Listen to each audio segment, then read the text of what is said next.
Perfecto, doctor. Entonces comenzamos. Hacer una aclaración antes de empezar, por favor, a todos los asistentes de tener sus micros apagados para evitar interrupciones al doctor durante la ponencia. El día de hoy tenemos la charla COVID-19 en la población pediátrica a cargo del doctor John Ramírez Castillo. El doctor John Ramírez Castillo es médico especialista en pediatría. Es ex jefe del hospital de San Juan del Lurigancho, ¿verdad, doctor? Si no me equivoco. Así es. Bueno, doctor, continuamos. Por favor, adelante. Bien, buenas noches. Primero, para saludar esta acción realizada por un grupo de alumnos, el cual reconozco que trata de llenar el vacío que ha sido generado por esta pandemia en el ámbito universitario. Al estar ausente de las aulas físicamente, creo que este espacio ayuda a coberturar esa deficiencia.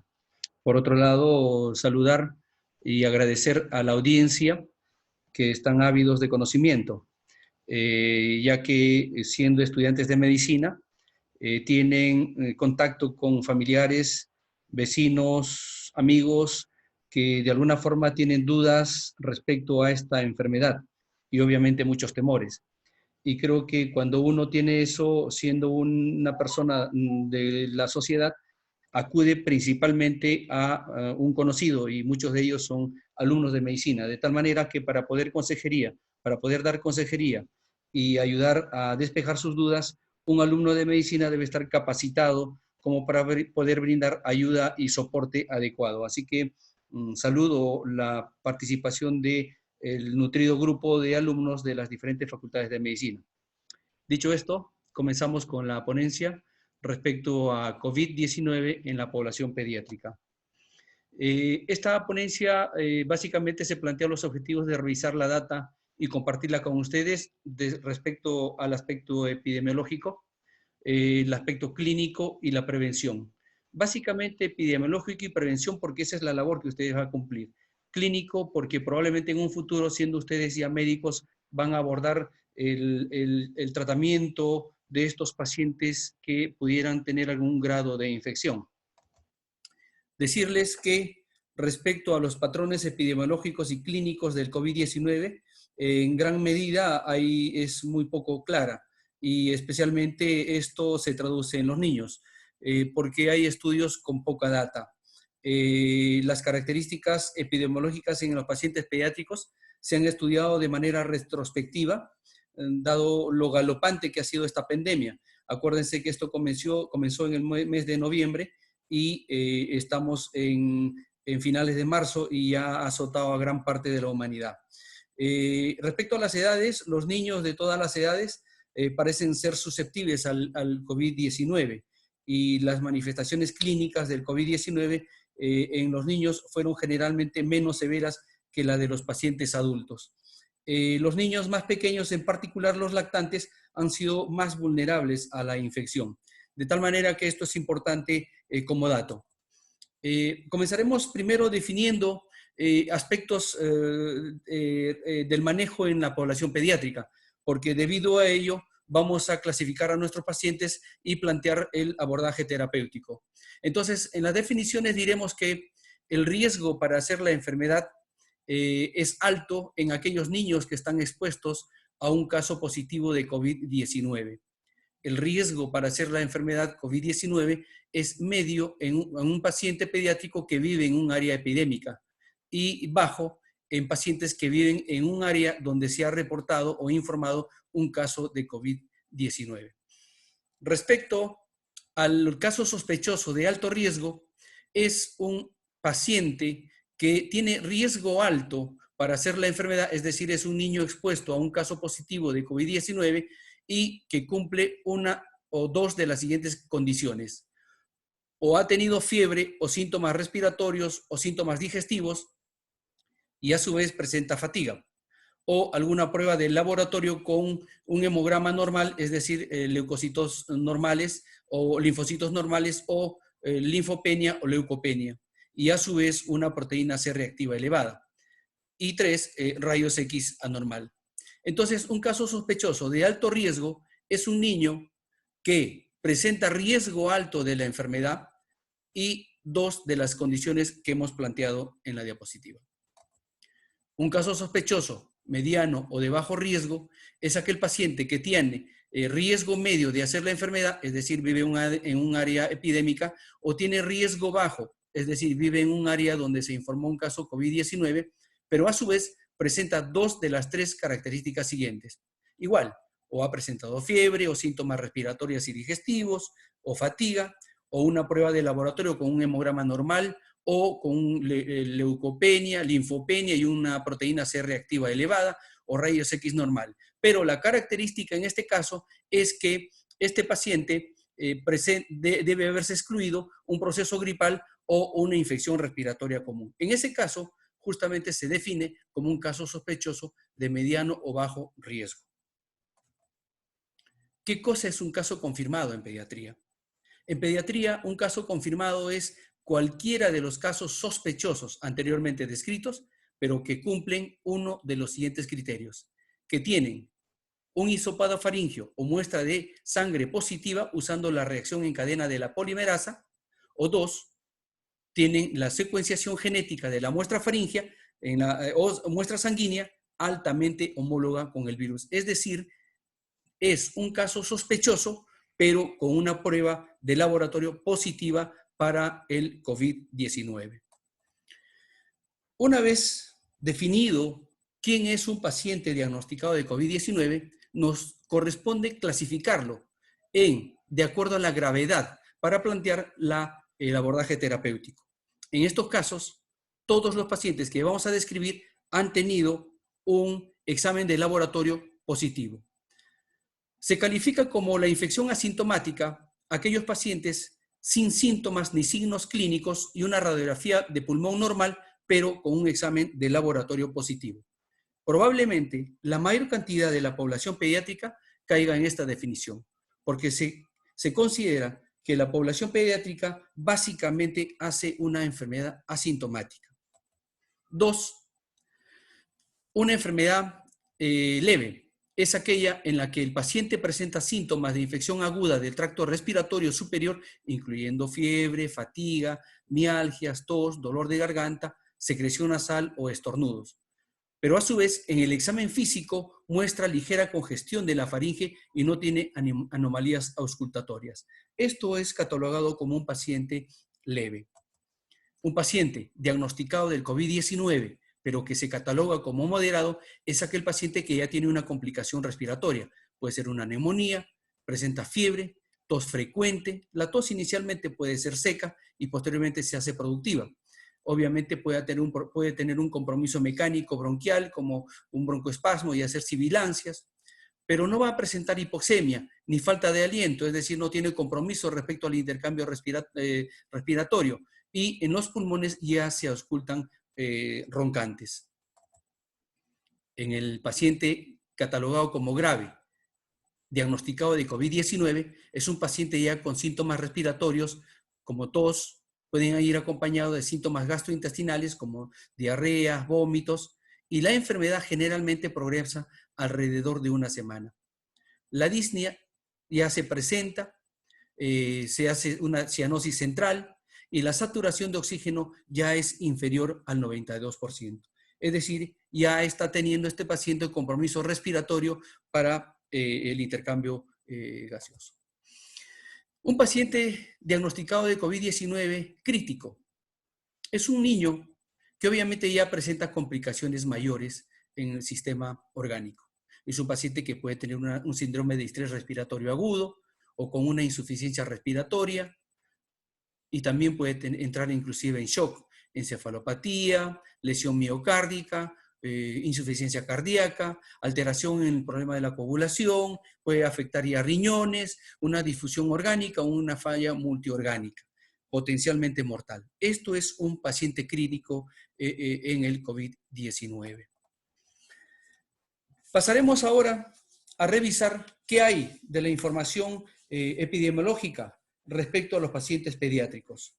Toda la data viene básicamente de los estudios realizados en China. Ahí es donde se inicia la enfermedad. Este estudio es realizado en el Centro Médico Infantil de Shanghái, en la Facultad de Medicina de la Universidad de Shanghái. En este estudio se hizo un estudio retrospectivo de 2.143 pacientes. ¿Qué se encontró? Porque esto más o menos nos va a dar una idea de qué es lo que acontece con el COVID-19 en los pacientes pediátricos. Se encontró que en el 34.1% de casos confirmados por laboratorio como positivos, mientras que el 65.9% fueron casos sospechosos simplemente. Respecto a la edad fue variable, pero con un promedio de 7 años. La edad varió desde los 2 años hasta los 14 años. Respecto al género, en varones 56.6% y en mujeres 34.4%. En otros estudios se ha encontrado similitud en el porcentaje, sin haber mayor diferencia epidemiológica.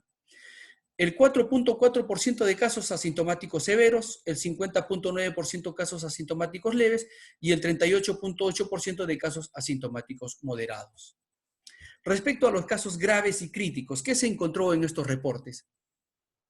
Se encontró que a menor edad, mayor porcentaje de casos críticos. Es decir, aquellos niños lactantes menores eran mayormente afectados por esta enfermedad respecto a la gravedad. A mayor edad, obviamente, esto se hacía más manejable respecto a porcentajes menores. Pero, comparado con el adulto, los casos críticos de los niños llegaron a ser un 5.9%. Y mientras que en los adultos, en los casos graves críticos, fueron 18.5%. Entonces decimos que los niños obviamente fueron menos afectados, reportando un 5.9%.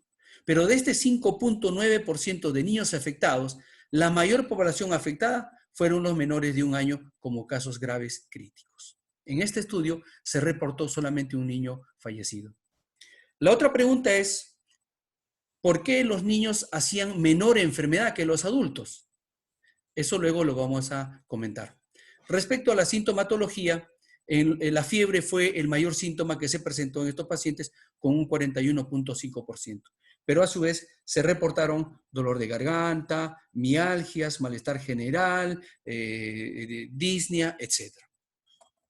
Muy bien, entonces esta data nos invita a preguntarnos por qué la mayoría de niños, de pacientes con COVID-19 fueron pacientes adultos y no niños. Entonces, ¿por qué los adultos hacían los cuadros más graves que los niños?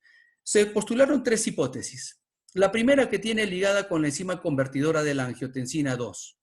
Recuerden que la angiotensina 2, que es la enzima convertidora de la angiotensina 2, es un receptor que se encuentra en la membrana externa, en la superficie de la membrana de la célula. Y se postula que esta enzima convertidora de angiotensina 2 ayuda a ser la puerta de entrada del coronavirus causante del COVID-19.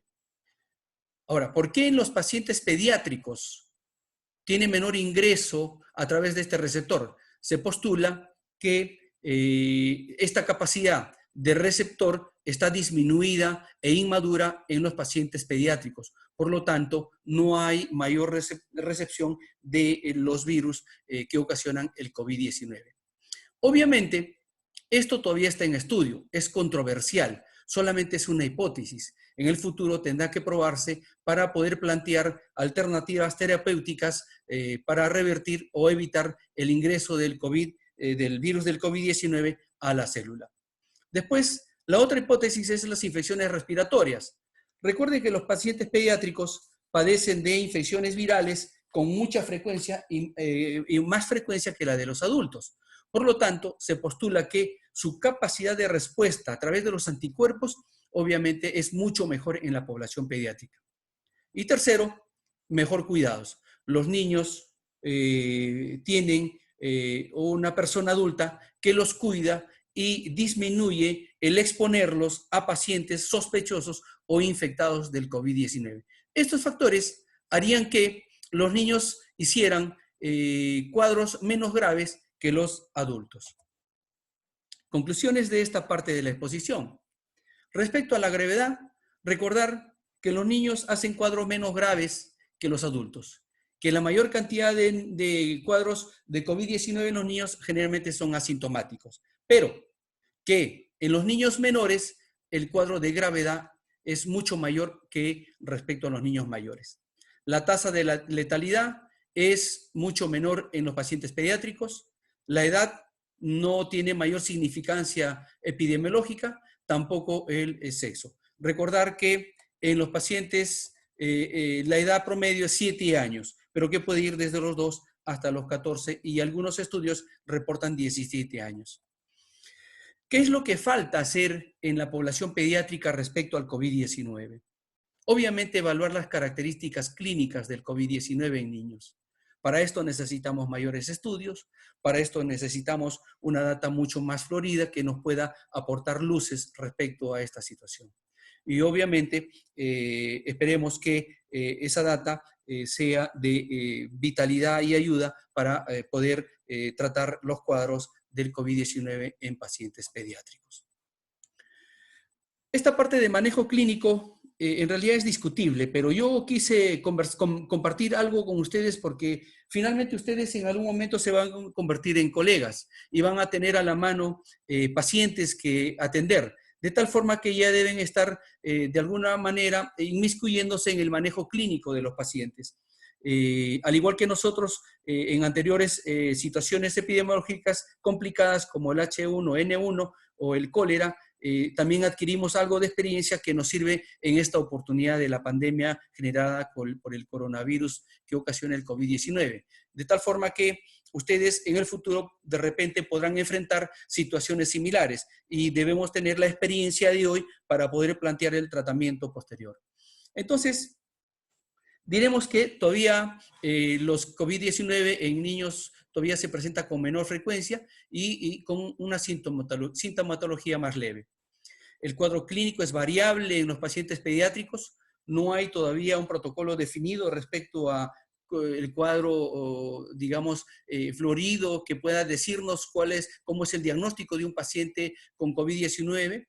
No se han descrito alteraciones analíticas y radiográficas específicas en la población infantil afectada, aunque algunos estudios reportan que en la data de las radiografías y las tomografías, la imagen en vidrio esmerilado se está comportando como un factor, como un patrón frecuente en las imágenes de los pacientes con COVID-19. Es recomendable la atención domiciliaria de todos los pacientes con infección complicada, no complicada, al igual que los adultos. Mantenerlos en aislamiento, en cuarentena, no hospitalizarlos porque obviamente los exponemos a que puedan sobreinfectarse con algún patógeno intrahospitalario.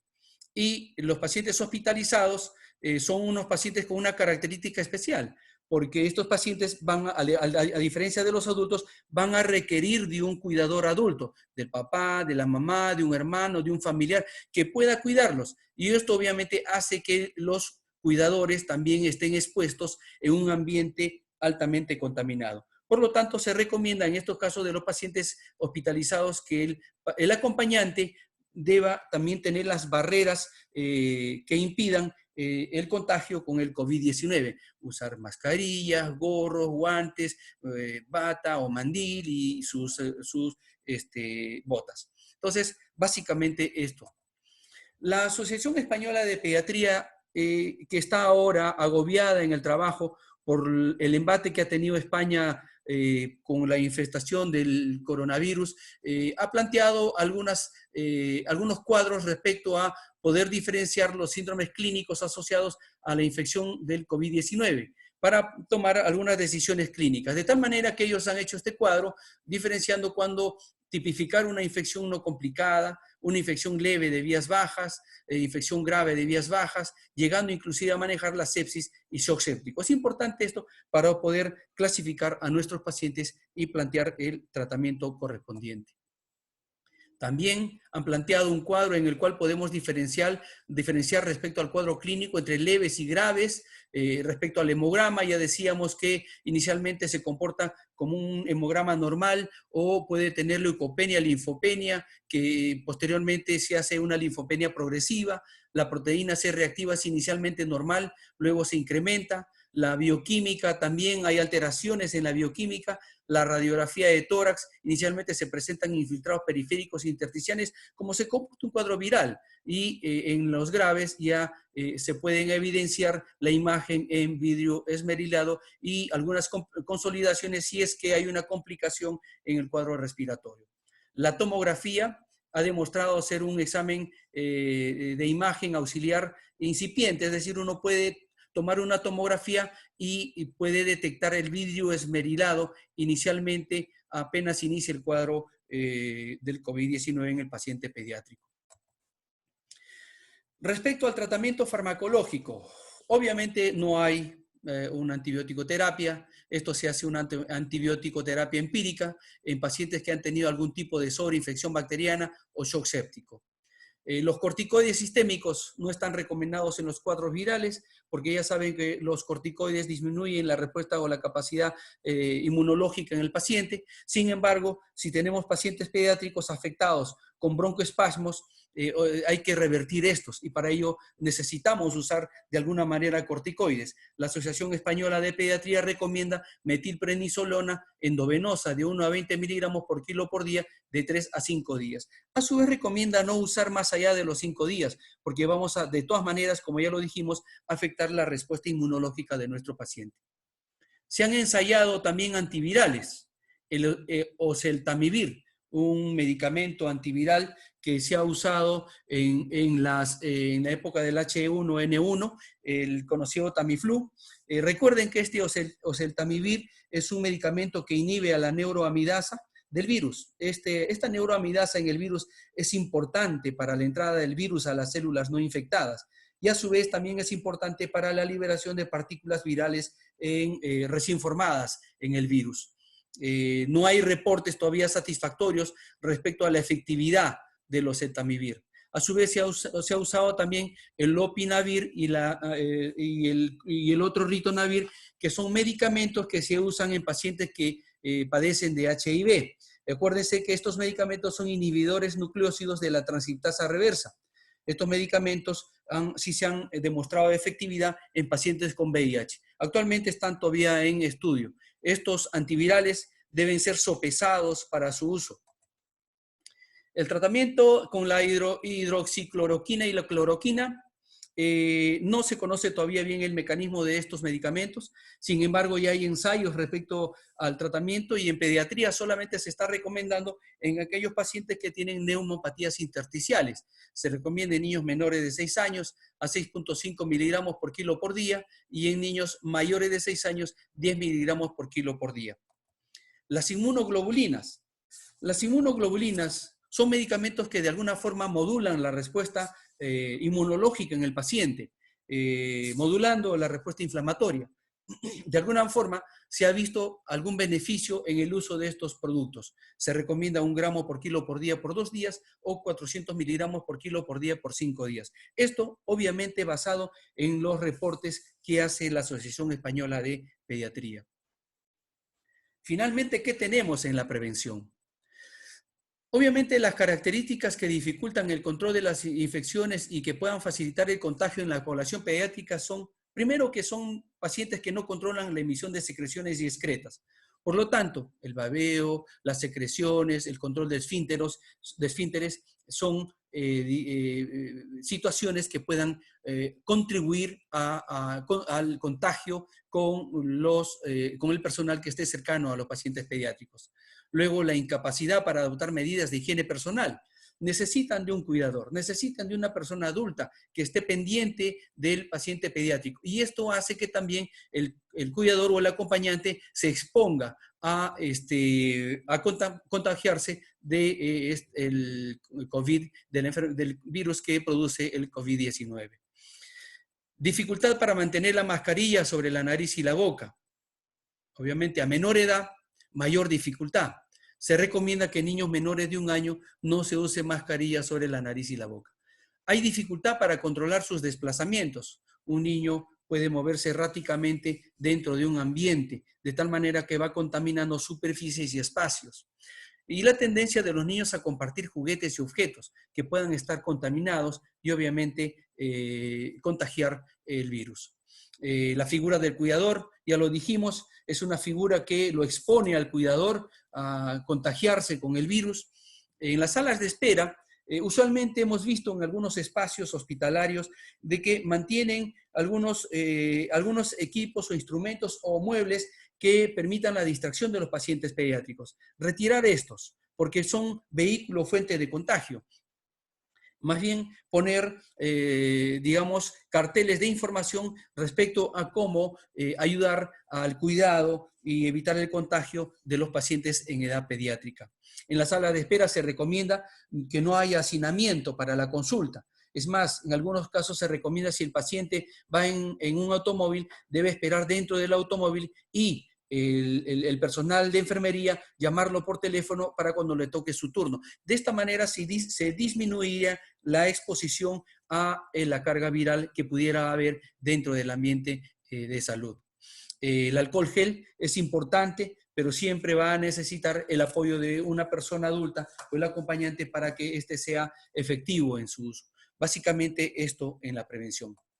Dicho esto, redondeamos nuestra presentación indicando que, si bien es cierto, los niños no están exentos de contribuir, de contagiarse con el virus, sin embargo, son el vehículo que pueden llevar el virus para contagiar al resto de personas. ¿Por qué? Porque la mayor cantidad de pacientes pediátricos están haciendo una enfermedad asintomática. De tal manera que podemos confiarnos nosotros en que está siendo un resfrío común y finalmente no es así, sino está siendo una enfermedad del COVID-19. Muchísimas gracias por su atención. Muchas gracias, doctor, por su excelente ponencia. A continuación vamos a proceder con las preguntas. Chicos, recordarles por favor que en este caso, para aquellos que nos están viendo mediante un equipo, bueno, por laptop, tienen la opción de activar, levantar la mano en el botón participantes en la barra inferior. Les va a aparecer una barra blanca donde pueden presionar justamente la opción levantar la mano. Aquellos que tienen la aplicación por teléfono tienen la opción en la parte inferior derecha, donde dice más, levantar la mano para poder hacer sus preguntas.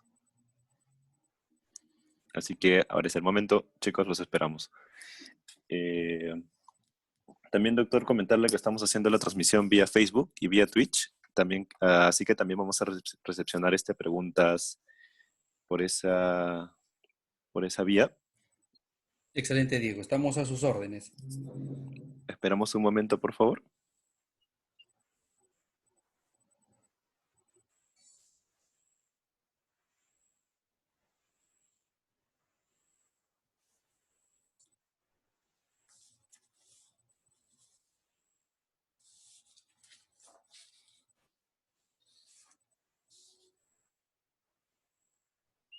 Listo, doctor. Nos llega una pregunta de Facebook. Nos dicen, Steven Pérez nos pregunta, ¿un paciente pediátrico que presenta alguna cardiopatía congénita haría que aumente el riesgo de presentar el COVID-19?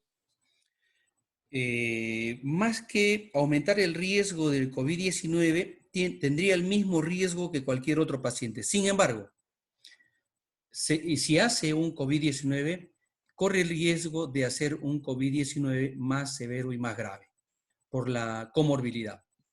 La estadística ha demostrado que los pacientes que tienen algún grado de comorbilidad son pacientes que hacen enfermedades mucho más graves. Y recordar que en la población pediátrica estamos encontrando ya pacientes con diabetes, con obesidad exógena, con hipotiroidismo, es decir, hay pacientes pediátricos que tienen comorbilidad, que si ellos hacen COVID-19, lo más probable es que hagan una de las formas más graves.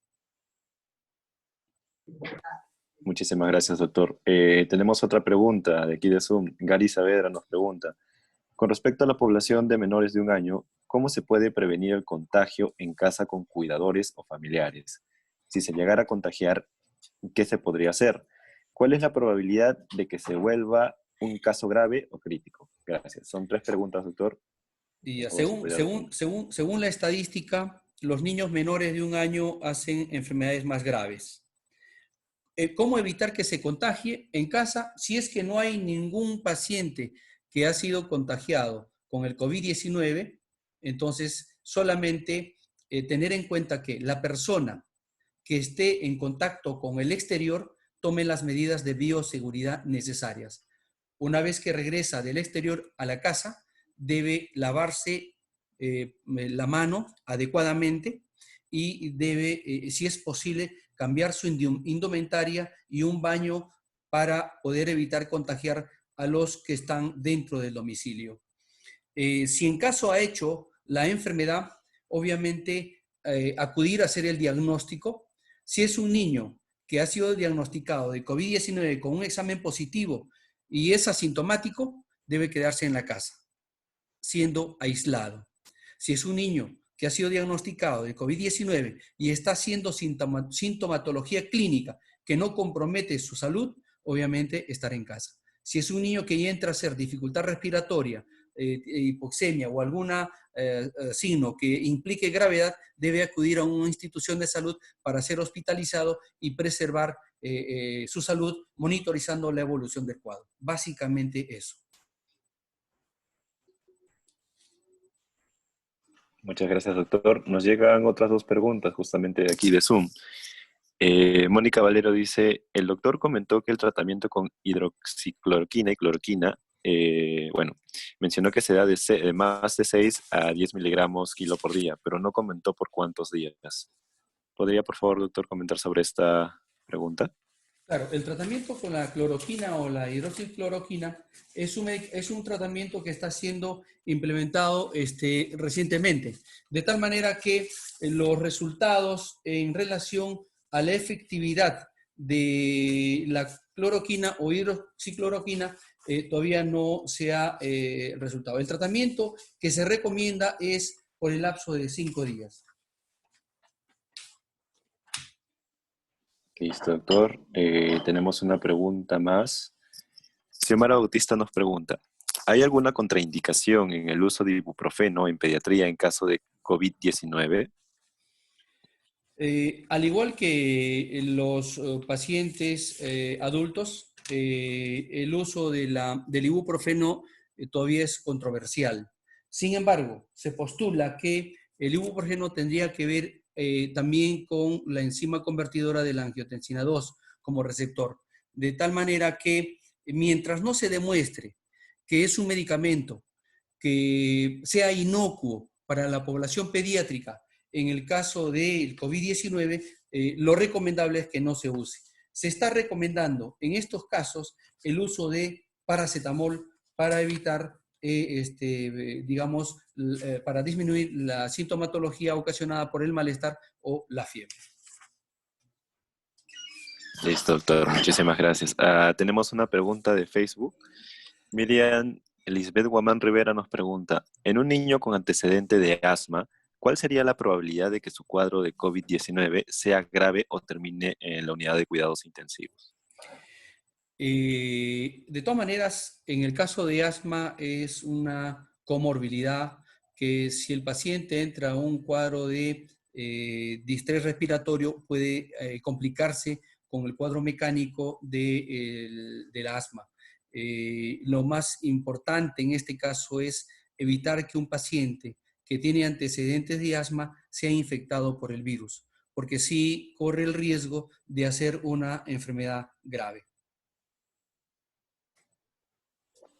Listo, doctor. Tenemos una pregunta más de Alfredo Trujillo. Nos dice, doctor, en pacientes con asma severo y COVID-19, ¿cuál sería el manejo?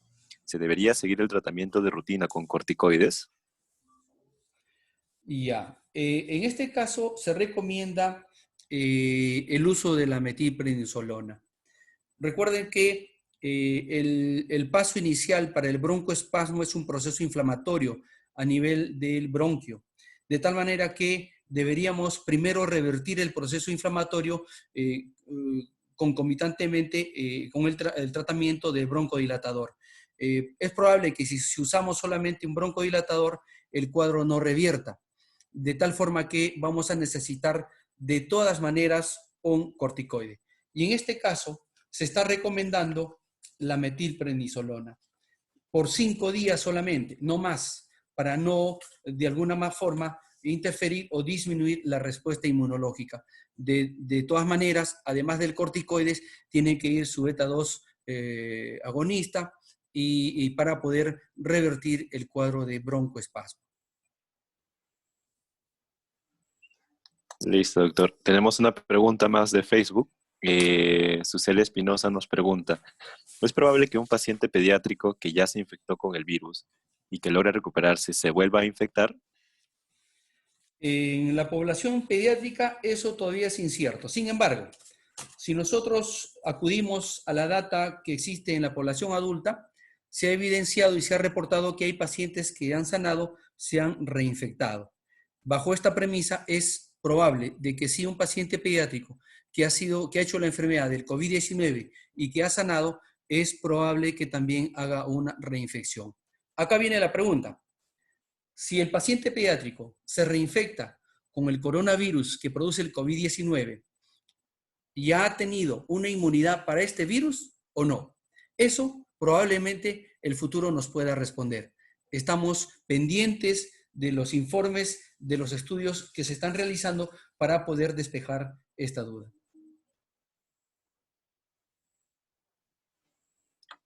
Listo, doctor. Vamos a dar unos 10 segundos para ver si nos llega una pregunta más. Si no, damos por concluida la ponencia. Correcto, Diego.